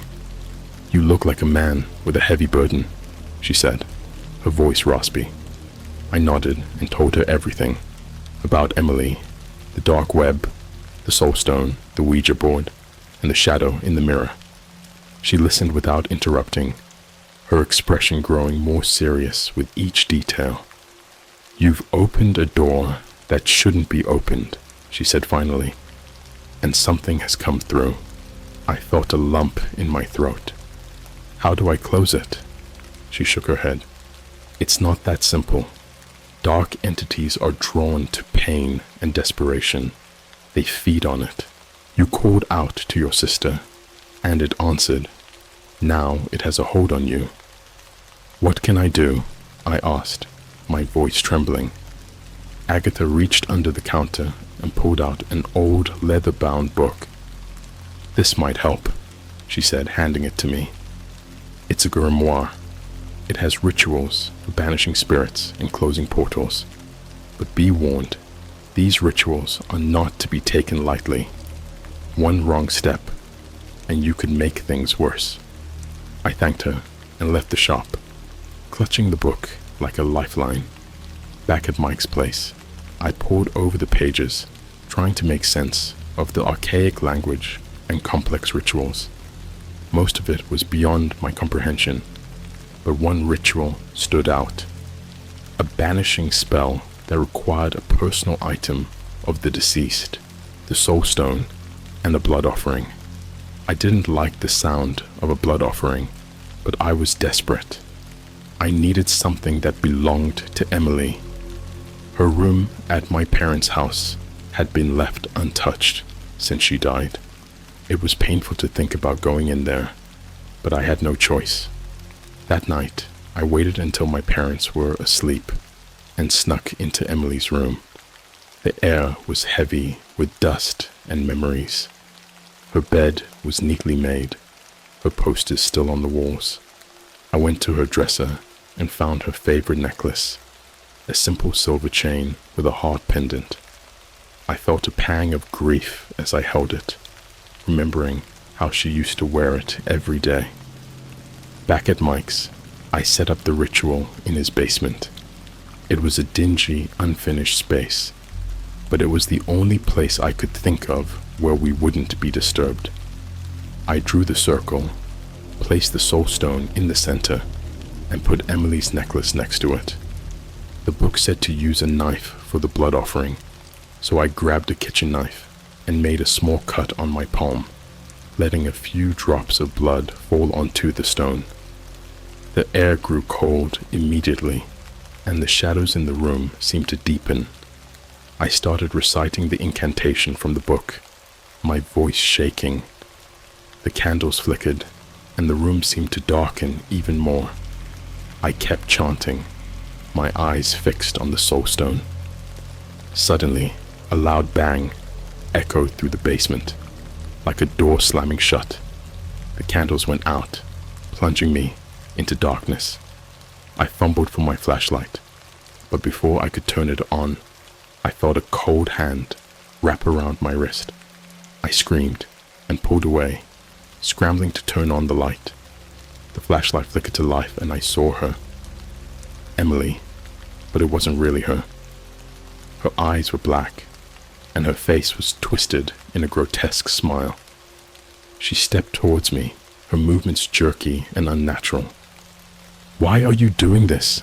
I cried out, backing away. The thing that looked like Emily tilted its head, its smile widening. "You called me," it said, its voice a distorted echo of my sister's. I stumbled, falling to the ground. The entity loomed over me, its cold eyes boring into mine. I clutched the grimoire, desperately trying to remember the rest of the ritual. My mind was a blur of fear and panic. I forced myself to focus, chanting the final words of the banishing spell. The entity shrieked, a sound that pierced my ears and made my head throb. It reached for me, but as the last words left my lips, it was like an invisible force pulled it back. The room shook, and the shadows swirled around us. The entity screamed again, and then it was gone. I lay there on the cold basement floor, gasping for breath. The air felt lighter, and the oppressive darkness had lifted. I didn't know if the ritual had worked, but the house felt different, quieter. I hoped that meant the entity was gone for good. I cleaned up the basement, hiding any evidence of what had happened. Mike was out with friends and hadn't seen any of it. I didn't want to drag him into this mess. I bandaged my hand and tried to get some sleep, but my dreams were filled with images of Emily and that twisted smile. The next morning, I woke up to a text from my mom. "We need to talk about Emily's room." My heart sank. I hadn't told them anything, but I knew I couldn't keep this a secret any longer. When I got to my parents' house, my mom was waiting for me in the living room. She looked worried, and I noticed she was holding Emily's necklace. "Did you take this?" she asked, her voice trembling. I nodded, my throat dry. "I needed it for something." "I'm sorry, Mom." She shook her head. "It's not just the necklace. There's something wrong with that room. Last night, I heard whispers. I thought I was going crazy, but then I saw her." "Who?" I asked, though I already knew the answer. "Emily," she whispered, tears streaming down her face. She was standing by the window, staring at me with those black eyes. I felt a chill run down my spine. Whatever I'd done, it wasn't over. The entity was still here, and now it had latched onto my family. I had to find a way to end this once and for all. I spent the rest of the day researching more about the entity and how to get rid of it permanently. I found a few references to exorcisms and cleansing rituals, but nothing that seemed strong enough. I needed help, and there was only one person I could think of who might know what to do: Agatha. I returned to the bookstore, clutching the grimoire and Emily's necklace. Agatha looked up as I entered, her eyes narrowing. "I see you've encountered more trouble," she said. I explained everything that had happened since our last meeting, her expression growing graver with each word. When I finished, she sighed and shook her head. "You're dealing with a powerful entity, one that feeds on fear and despair. A simple banishing ritual won't be enough." "Then what do I do?" I asked, desperation creeping into my voice. She reached under the counter and pulled out a small ornate box. Inside this box is a talisman. It's an ancient protective charm, but it requires a sacrifice to activate its full power. "What kind of sacrifice?" I asked, dreading the answer. "Your blood," she said bluntly. "A lot of it. The entity has tasted your blood, and it's linked to you. To sever that link, you must offer a part of yourself." I felt a lump in my throat. "How much blood are we talking about?" "Enough to weaken you, but it won't kill you," she assured me. "You need to perform the ritual in the place where the entity first appeared. In your case, that would be your home." I took the box and thanked her, feeling a mix of fear and hope. I knew this was my last chance to end this nightmare. I had to do it, no matter the cost. That night, I went back to my parents' house. They were staying with relatives, too scared to stay in the house after what they'd experienced. I set up the ritual in Emily's room, lighting candles and drawing the protective circle as instructed. I placed the talisman in the center and took a deep breath. Using the same knife from before, I made a deeper cut on my palm, letting the blood drip onto the talisman. The air grew cold, and the shadows in the room seemed to pulse with a malevolent energy. I began chanting the incantation Agatha had given me, my voice shaking. The talisman glowed faintly, absorbing the blood. The shadows recoiled, and I felt a presence in the room, a dark, oppressive force that pressed down on me. I kept chanting, forcing myself to stay focused. Suddenly, the door slammed shut, and the candles flickered violently. The air was filled with a low, guttural growl. I looked up and saw the entity, its form shifting and writhing, standing at the edge of the circle. "You cannot banish me," it hissed, its voice a distorted echo. I ignored it and continued chanting, pouring more of my blood onto the talisman. The entity screamed, a sound that made my ears ring and my vision blur. It lunged at me, but the protective circle held, forcing it back. The talisman glowed brighter, and the entity shrieked in agony. I felt a surge of hope, knowing the ritual was working. I pushed through the pain and fear, chanting the final words with all my strength. There was a blinding flash of light, and the entity let out one last ear-piercing scream. The shadows exploded outward, and then everything went silent. I collapsed to the floor, my vision darkening. The last thing I saw before I passed out was the talisman, now dull and lifeless, lying in a pool of my blood. When I woke up, the room was filled with the sunlight. The oppressive darkness was gone, and the air felt clean and fresh. I knew the entity was gone, banished back to whatever hell it had come from. I cleaned up the room, wiping away the blood and packing up the ritual items. My parents returned later that day, and I told them everything. They were shocked and scared, but grateful that the nightmare was over. It took time, but we started to heal. Emily was gone, and nothing could change that. But the darkness that had haunted us was finally gone. I still carry the scars from that night, both physical and emotional, but I've learned to live with them. As for the soul stone, I buried it deep in the woods, hoping no one else would ever find it. I've stayed away from the dark web and anything remotely supernatural. Some doors are better left closed. And now, as I sit here writing this, I feel a sense of closure.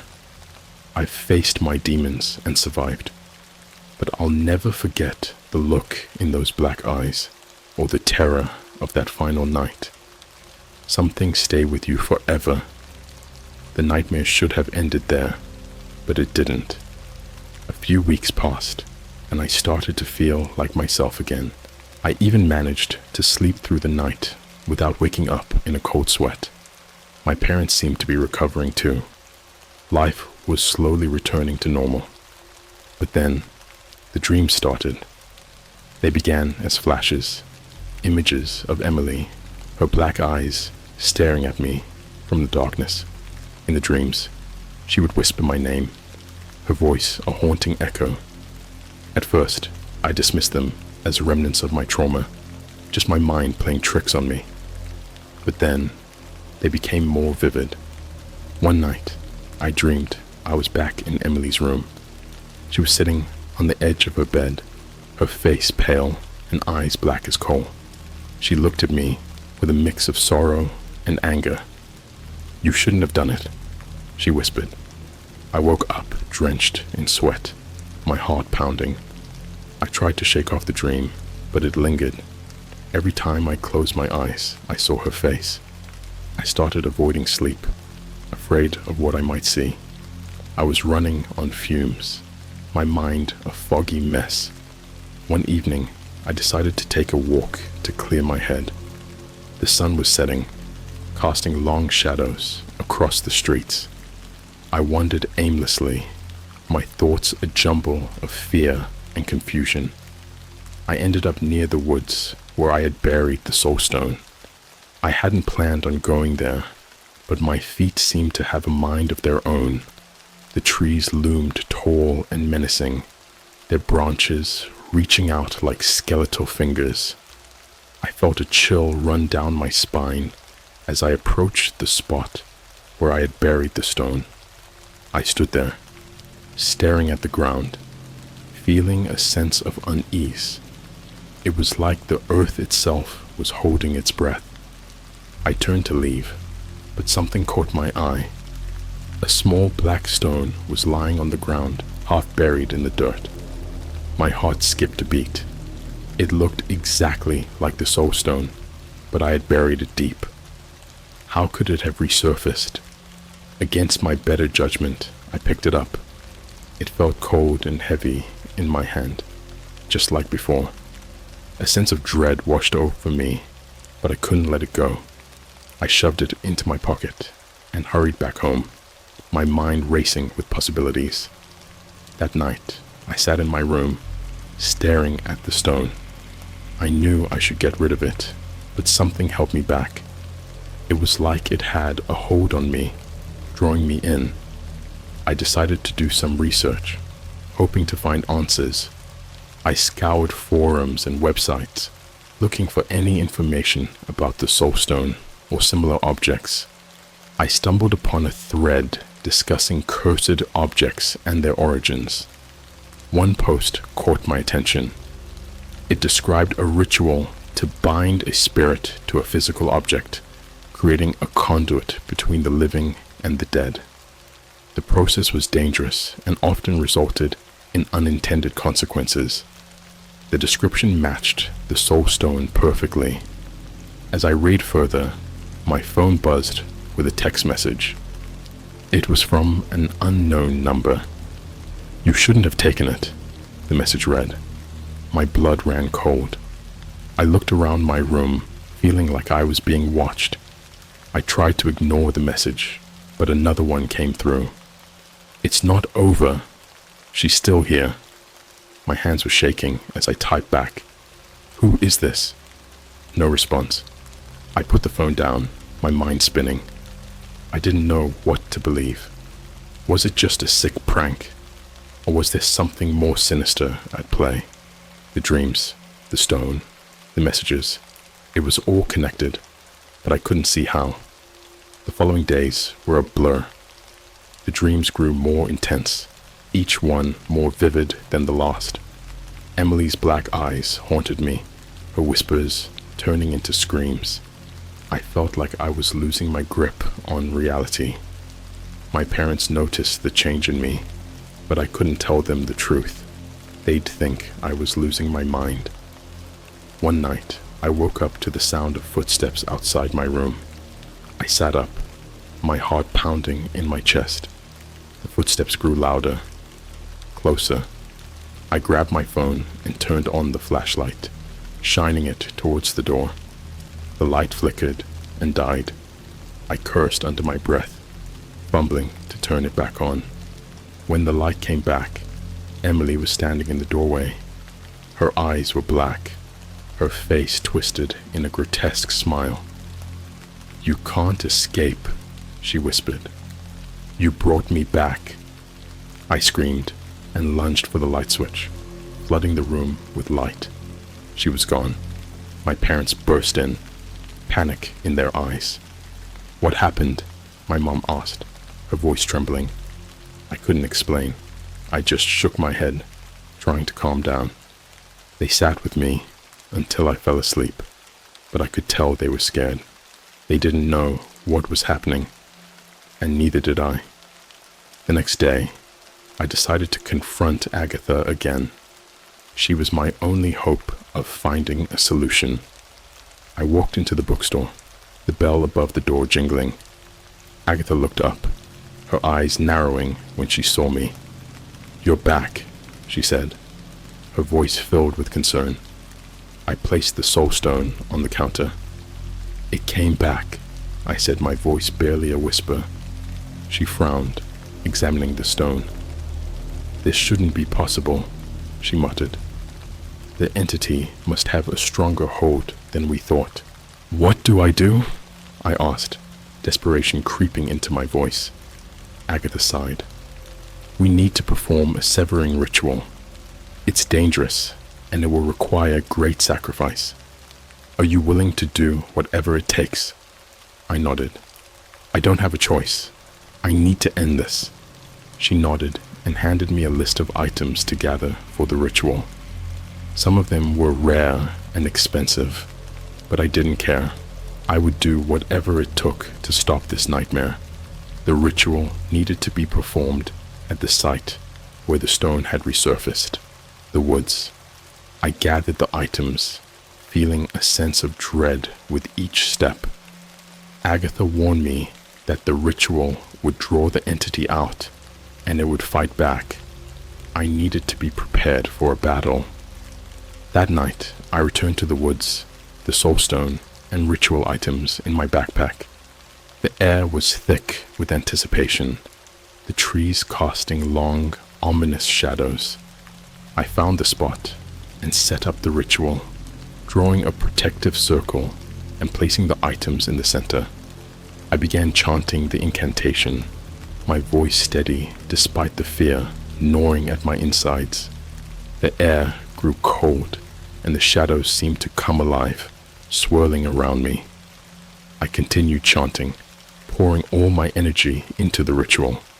The soulstone glowed faintly, and I felt a presence behind me. I turned, and there she was, Emily, her black eyes burning with rage. "You can't get rid of me," she hissed, stepping closer. I held my ground, continuing the chant. The talisman in the center of the circle glowed brighter, and the shadows recoiled. Emily screamed, a sound that echoed through the woods, making my ears ring. She lunged at me, but the protective circle held, forcing her back. I kept chanting, my voice growing louder, more confident. The entity's form wavered, and I saw a glimpse of the real Emily, her eyes pleading with me. "I'm sorry," I whispered, my voice breaking. "I have to do this." The talisman glowed with a blinding light, and the entity let out one final ear-piercing scream. The shadows exploded outward, and then everything went silent. I collapsed to the ground, exhausted and shaking. The air felt lighter, the oppressive darkness gone. I knew the ritual had worked, but the cost was heavy. I had severed the link, but at the expense of any chance of truly connecting with Emily again. As I gathered the items and made my way back home, I felt a mix of relief and sorrow. The nightmare was over, but the scars would remain. I would never forget the haunting black eyes or the twisted smile that had plagued my dreams. The next morning, I buried the soulstone deep in the woods, marking the spot with a simple cross. I said a final goodbye to Emily, hoping she had found peace. I returned home, feeling a sense of closure. The darkness had been banished, and life could finally move on. But the memory of those black eyes would stay with me forever, a reminder of the price of meddling with forces beyond our understanding. As I write this, I hope my story serves as a warning. Some doors are meant to stay closed, and some losses must be accepted. I've learned that the hard way, and I hope no one else has to go through the same nightmare. Life after the ritual wasn't the same. I tried to convince myself that the nightmare was over, but something always felt off. I couldn't shake the feeling of being watched, a persistent unease that clung to me no matter where I was. It started with small things, lights flickering, shadows darting just out of sight. I'd hear whispers late at night, but when I got up to investigate, there was nothing. I chalked it up to lingering paranoia, remnants of the trauma I'd been through. But deep down, I knew something wasn't right. One night, I was in bed, staring at the ceiling, unable to sleep. My room was dark, the only light coming from the street lamp outside my window. I heard a soft, creaking sound, like someone walking down the hallway. I sat up, holding my breath, straining to hear. The creaking stopped outside my door. My heart pounded in my chest as I waited, every muscle tense. Slowly, the door began to open. My breath caught in my throat as I saw a shadowy figure standing in the doorway. It was too dark to see clearly, but I knew it wasn't my parents. "Who's there?" I whispered, my voice shaking. The figure stepped into the room, and the temperature dropped instantly. I reached for the lamp on my nightstand, but before I could turn it on, the figure spoke. "You shouldn't have buried it," the voice said, cold and hollow. I froze, recognizing the voice. It was Emily's, but distorted, twisted with something darker. I turned on the lamp, flooding the room with light, but the figure was gone. My door was closed, and everything looked normal. I sat there shaking, trying to make sense of what had just happened. Was I losing my mind? I needed answers, and there was only one person who might have them. Agatha. The next day, I returned to the bookstore, my hands trembling.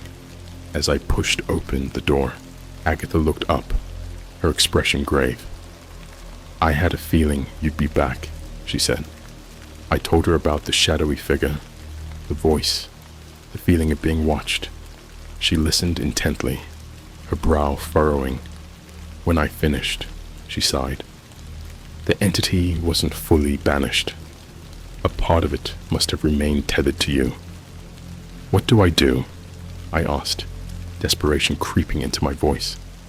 Agatha stood and walked to a shelf filled with ancient tomes. She pulled out a dusty book and handed it to me. "There is one more ritual. It's dangerous and requires absolute precision. If you make even the slightest mistake, the consequences could be dire." I took the book, feeling a sense of dread. What kind of consequences? She met my gaze, her eyes filled with sorrow. "The entity could become permanently bound to you, feeding off your fear and despair until there's nothing left." I swallowed hard, nodding.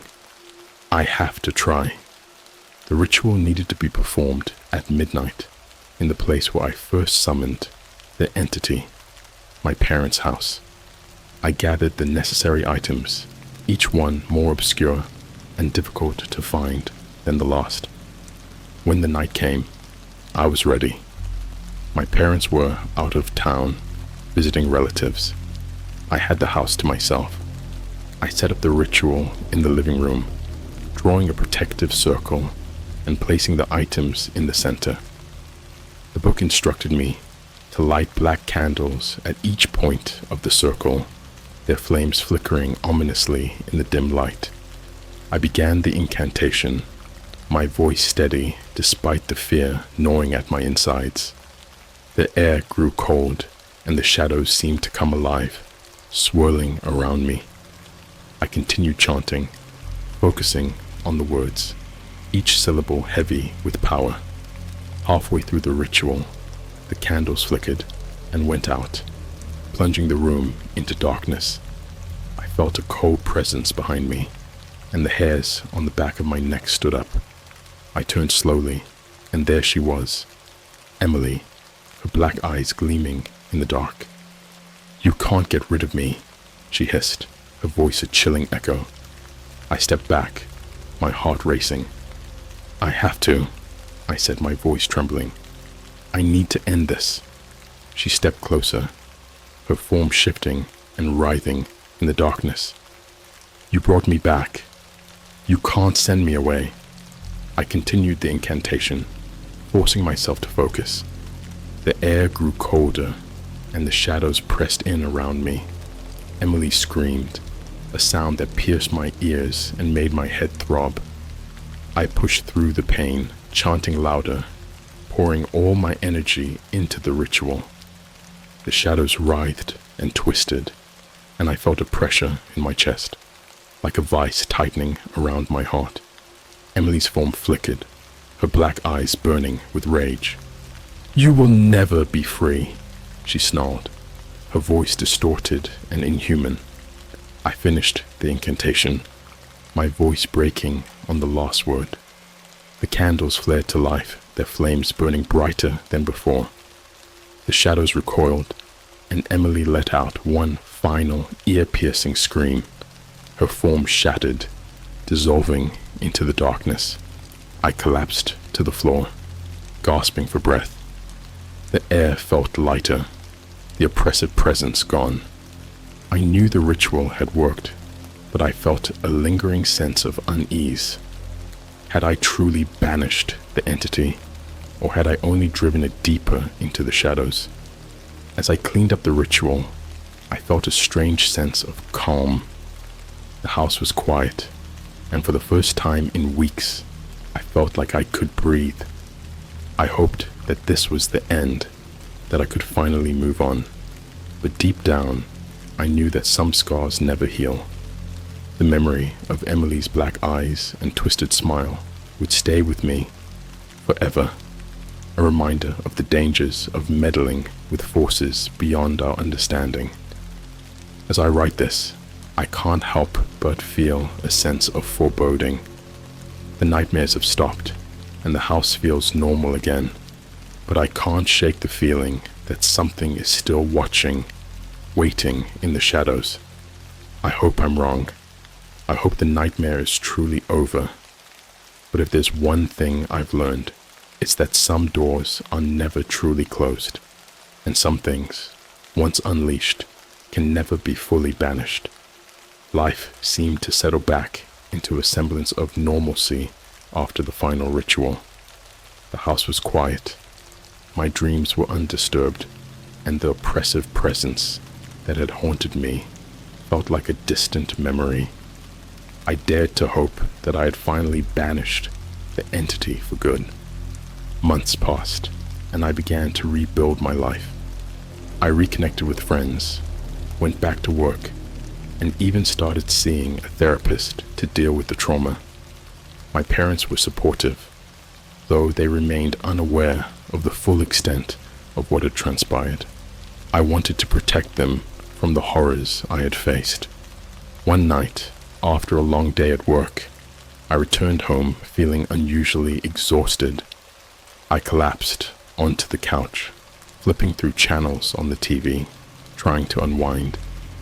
The house was quiet, the only sound the hum of the refrigerator in the kitchen.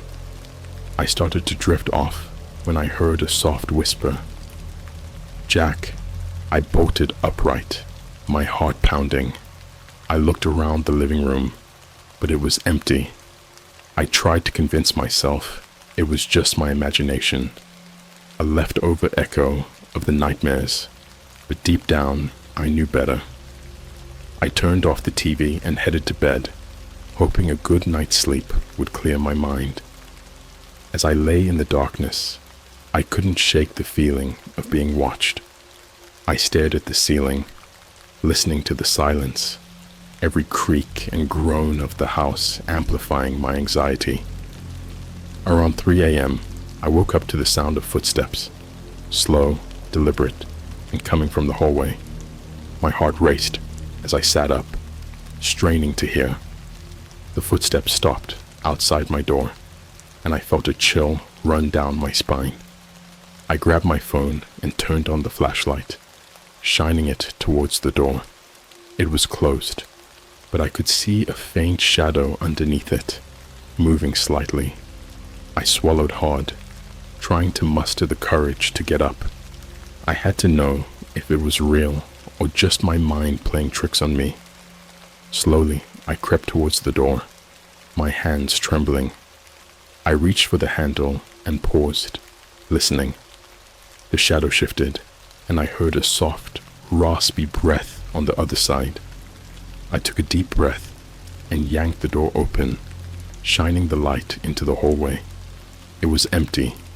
The hallway stretched out in both directions, dimly lit by the moonlight filtering through the windows. I stepped out, my heart pounding, and scanned the area. Nothing. Just silence. I turned to go back to bed when I saw it. A message, scrawled in what looked like black ash, on the wall across from my bedroom. "You can't escape." I stumbled back, my breath coming in short gasps. The message was fresh, the ash still flaking off the wall. I felt a wave of nausea, my mind racing. I had done everything right, followed every step of the rituals. How could the entity still be here? I knew I had to do something, but I felt utterly powerless. The fear and dread that had subsided returned with a vengeance. I decided to call Agatha one last time, hoping she might have an answer, a solution that I had overlooked. I drove to the bookstore at dawn, my hands gripping the steering wheel so tightly my knuckles turned white. The streets were empty, the city still waking up. When I arrived, the store was closed, but I banged on the door until Agatha appeared, looking tired and concerned. "Jack," she said, opening the door. "What's wrong?" I showed her the picture I had taken of the message. Her expression grew grim as she studied it. "The entity has anchored itself to you. It's feeding on your fear, growing stronger." "What do I do?" I asked, my voice breaking. "I can't keep living like this." Agatha sighed, her eyes filled with sympathy. "There's one final option, but it's extremely dangerous. You have to sever the entity's connection to this world completely. It means confronting it in its realm." I felt a chill run down my spine. "Its realm?" She nodded. "The place between life and death where it dwells. You'll need to enter a deep meditative state to reach it. It's a perilous journey, and there's no guarantee you'll come back." I felt the weight of her words.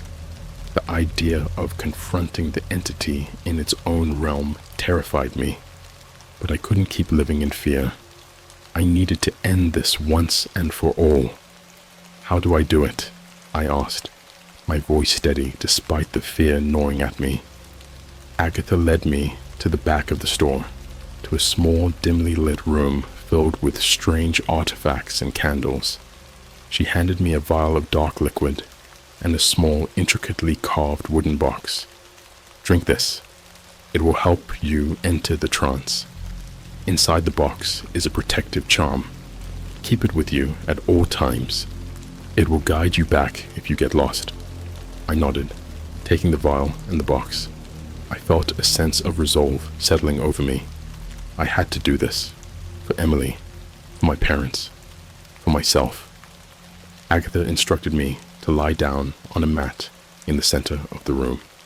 She lit the candles and began chanting in a language I didn't recognize.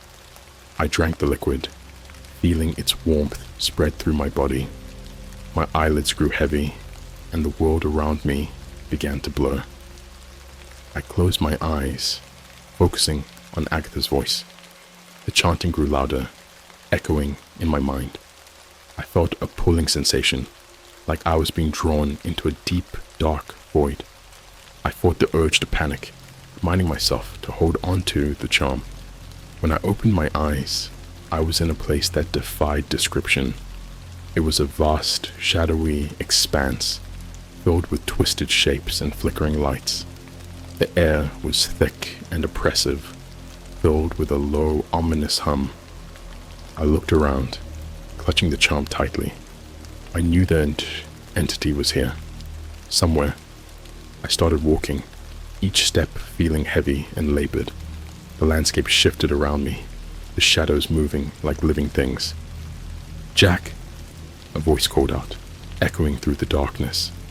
I turned and saw Emily standing there, her eyes normal, her face filled with sadness.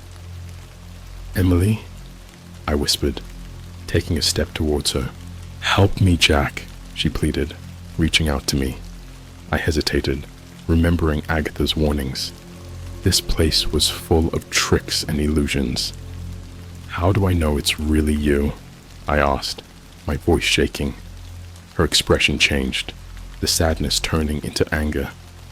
"You did this to me," she hissed, her eyes turning black. "You brought me back." The shadows around her twisted and writhed, forming into the entity's true shape. It was a monstrous, nightmarish figure, all black eyes and sharp teeth. It lunged at me, but I held up the charm, chanting the words Agatha had taught me. The entity screamed, its form flickering and distorting. I felt its power pressing down on me, trying to crush my will. But I kept chanting, pouring all my fear and anger into the words. The charm glowed brightly, and the entity shrieked in pain. The shadows around it began to dissipate, the oppressive weight lifting. I pushed forward, forcing the entity back, driving it away from me. "Be gone!" I shouted, the last of the incantation leaving my lips. There was a blinding flash of light, and the entity let out one final agonizing scream. The shadows exploded outward, and I felt myself being pulled back, the world around me dissolving into the light. I woke up on the mat, gasping for breath. Agatha was kneeling beside me, her face filled with relief. "You did it," she said softly. "The entity is gone." I felt a wave of exhaustion wash over me, but also a sense of profound relief. The nightmare was finally over. I thanked Agatha, tears streaming down my face. Returning home, I found the house quiet and peaceful. The oppressive presence was gone, and I felt like I could finally breathe again. My parents returned, and I told them that the house had been cleansed, leaving out the more terrifying details. Life gradually returned to normal. The dreams stopped, and the feeling of being watched disappeared. I started to heal, the trauma slowly fading into the background. But I would never forget the lessons I had learned.